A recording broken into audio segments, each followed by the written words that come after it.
होगा कि आर्टिकल 36 से लेके 51 तक कौन डील करता है, तो डीपीएसपी। ठीक है, अब अगर बात करूँ कि कितने पार्ट में है, तो part 4 of the Indian constitution. ध्यान रखना कि part 4 of the Indian constitution में डीपीएसपी आर्टिकल 36 से लेके 51 तक, यहाँ तक कन्फर्म है। आईएएस कॉन्स्टिट्यूशन से लिया गया, यहाँ तक कन्फर्म है, कोई दिक्कत नहीं।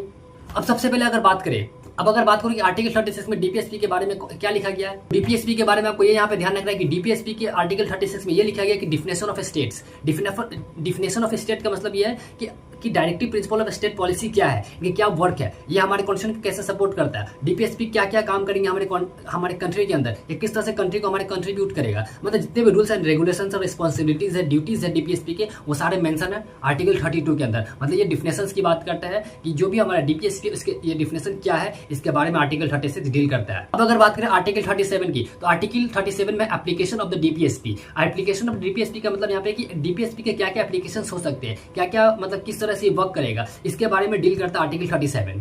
आपको नॉर्मली मैं बताते हुए चल रहा हूँ, आपको सिर्फ आर्टिकल याद रखना है, क्योंकि एग्जाम में अगर जैसे आप SSC, railway, GD, group D, NTPC के अगर पेपर देते हो, वहाँ पर डायरेक्ट आर्टिकल ही पूछे जाते हैं मोस्ट ऑफ द केस में। तो आपको इस चीज़ को भी यहाँ पर ध्यान रखना है। तो 36 में डिफिनेशन दी गई है, 37 में एप्लीकेशन ऑफ द डीपीएसपी की बात की गई है।